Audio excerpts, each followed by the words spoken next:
Shalom, 1 Korintus 15 ayatnya yang ke-33. Janganlah kamu sesat, pergaulan yang buruk merusak kebiasaan yang baik.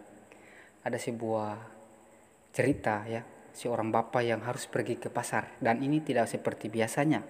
Biasanya seorang ibu yang pergi ke pasar, namun kali ini sang bapak lah yang pergi untuk berbelanja di pasar karena sesuatu dan lain hal. Singkat cerita, sang bapak ini berbelanja di pasar. Tiba saatnya untuk pergi berbelanja ikan. Lalu sang bapak pergi ke pasar ikan dan sang bapak ini kaget. Ternyata tempat perkumpulan ikan ini bau sekali. Dan itu membuat dia tidak nyaman karena sangat mengganggu indera penciumannya.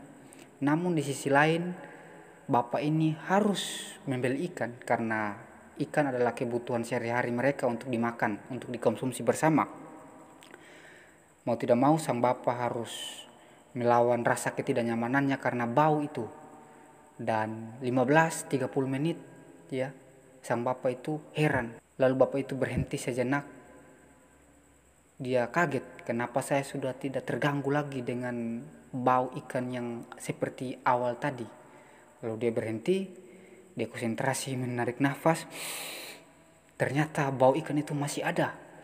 Hanya saja dia sudah terbiasa dengan bau itu dan dia tidak terganggu lagi dengan bau ikan tersebut. Nah, pesan apa yang kita dapat dari cerita ini? Mungkin ketika kita masuk dalam sebuah komunitas atau pergaulan ya, kita mendapat orang-orang yang suka bergosip dan kita kaget, lah kenapa orang-orang ini suka sekali bergosip, dan mungkin kita tidak nyaman dengan hal itu.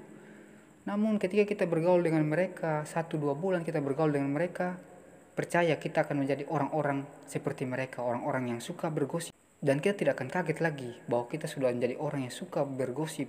Gosip hanyalah contoh kecil. Mungkin ketika kita terjun dalam sebuah pergaulan, orang-orang yang suka mabuk-mabukan setiap malam mabuk, mungkin kita rasa tidak nyaman dengan pergaulan tersebut. Namun seiring berjalannya waktu, 1-2 bulan, 3 bulan, mereka mabuk setiap malam dan kita ikut terlibat di dalamnya. Percayalah kita akan menjadi orang yang suka mabuk-mabukan. Ingat bagaimana pergaulanmu hari ini akan menentukan bagaimana kamu ke depannya. Ingat 1 Korintus 15 ayat yang ke-33 mengatakan bahwa pergaulan yang buruk merusak kebiasaan yang baik. Begitu pula sebaliknya. Pergaulan yang baik mampu mendobrak kebiasaan yang buruk. Tuhan Yesus memberkati.